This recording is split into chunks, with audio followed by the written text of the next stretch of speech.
Assalamualaikum warahmatullahi wabarakatuh. Perkenalkan, nama saya Fanya Salsabila Hairunisa dengan NIM 1907668 dari Prodi Administrasi Pendidikan kelas 6A angkatan 2019.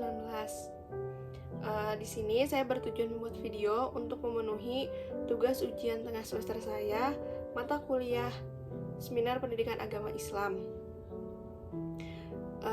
Adapun buku yang akan saya review itu berjudul Pro Kontra Maulid Nabi, Mencari Titik Kesepahaman. Nah, dengan penulis Isnan Ansori yang lahir di Palembang, Sumatera Selatan, tanggal 28 September tahun 1987. Buku ini merupakan cetakan ke 2018. Nah, dengan penerbit Rumah Fikih Publishing Jakarta Selatan, Indonesia.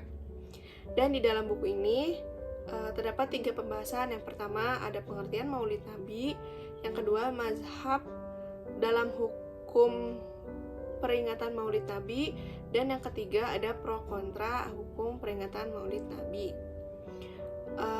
Adapun beberapa karya tulis yang penulis sudah publiskan. Yang pertama ada Wasyatiyah Islam, membaca pemikiran Syahid Qutb tentang modernisasi Islam.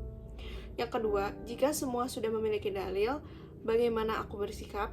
Dan yang ketiga, mengenal ilmu-ilmu syar'i, mengukur skala prioritas dalam belajar Islam. Dan masih banyak karya tulis lainnya.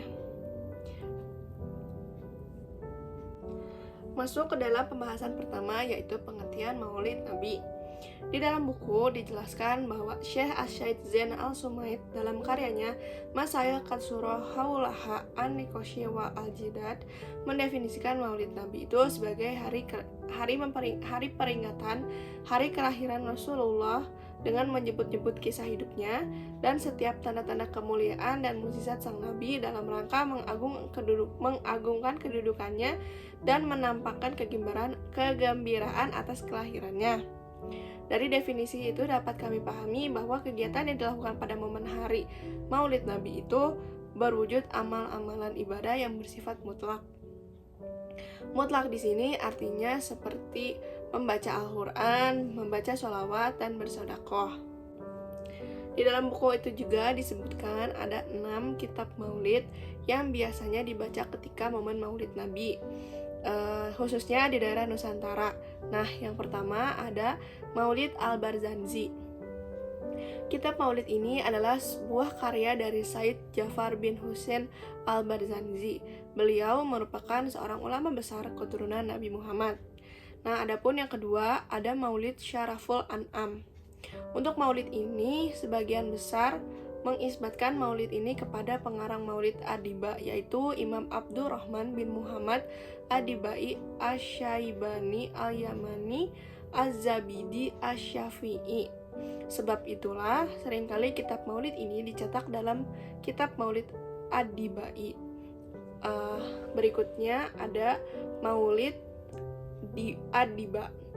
Sebagaimana yang telah disebutkan sebelumnya, kitab ini dicetak dan dibukukan bersamaan dengan kitab Syaraful An'am, dan di samping itu juga dicetak dengan kitab Al-Barzanji.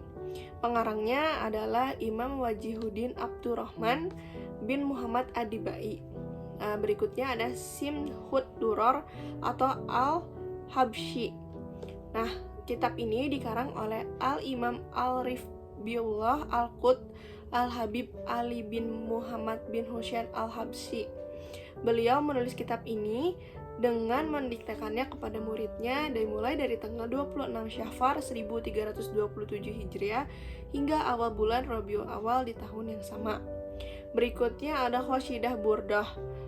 Pengarang qasidah ini ialah Imam Al-Bushiri. Qasidah ini lebih cenderung mengarah kepada pujian, sanjungan, dan tawasul kepada Nabi Muhammad sehingga tidak tergolong sebagai kitab maulid. Berikutnya adalah Ad-Diyah Al-Lami. Nah, kitab maulid ini merupakan kitab terbaru di masa ini. Pengarangnya adalah Al-Habib Umar bin Muhammad bin Salim bin Syah Abu Bakar bin Salim, ulama besar dari Torim, Hadramaut Yaman. Nah, beliau juga hampir setiap tahun berkunjung ke Indonesia. Istimewanya, beliau menyelesaikan kitab ini selama sepertiga malam. Nah, dan yang terakhir ada Maulid Al-Azab. Maulid ini berbentuk bait-bait syair, terdiri dari 140 bait, ditulis oleh Syekh Muhammad bin Abdul Muti bin Muhammad Al-Azab. Beliau dikenal sebagai seorang fikih dan pakar dalam ilmu sastra Arab. Masuk ke dalam bab 2, yaitu mazhab dalam hukum peringatan Maulid Nabi. Di buku dijelaskan bahwa para ulama terbagi menjadi 2 kelompok. Yang pertama, kelompok yang memperbolehkan memperingati Maulid Nabi, dan yang kedua yang melarang. Nah, mazhab yang pertama yang memperbolehkan. Di buku dijelaskan bahwa sebagian ulama berpendapat bahwa melakukan amalan-amalan atau ibadah-ibadah mutlak seperti membaca sholawat, membaca Al-Quran, dan bersedekah itu adalah perkara yang boleh dilakukan.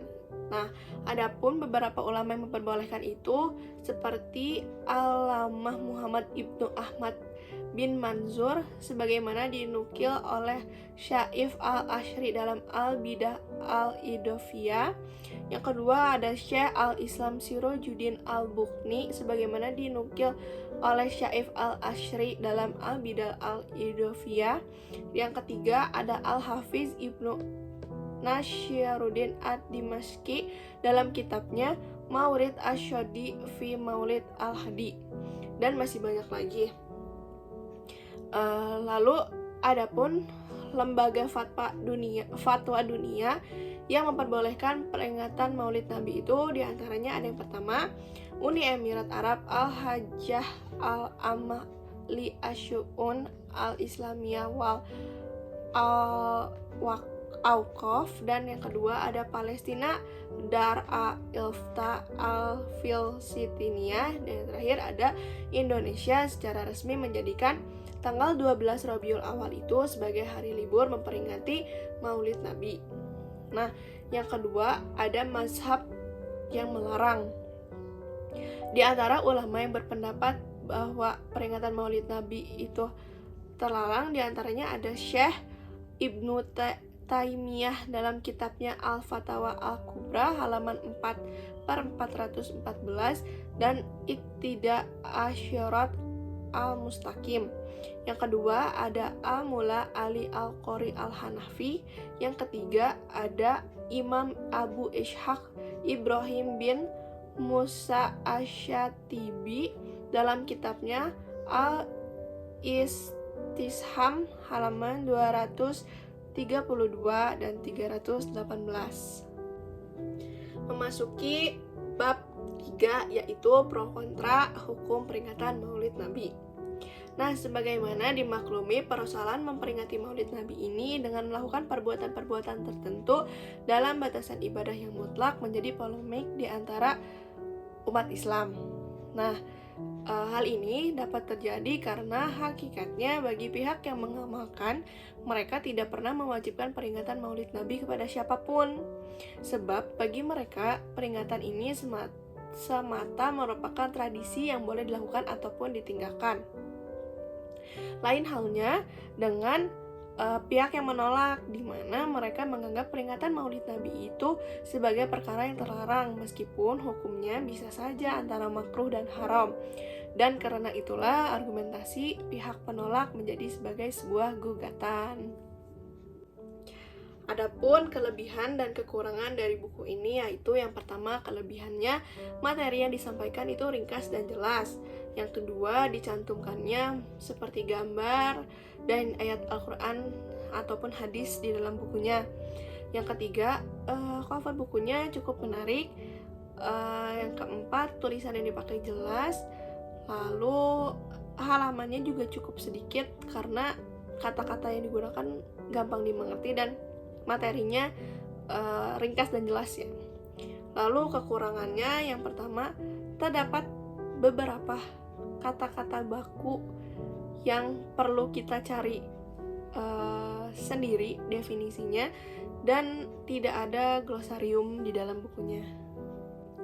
Sekian dari saya mengenai review buku yang berjudul Pro Kontra Maulid Nabi Mencari Titik Kesepahaman.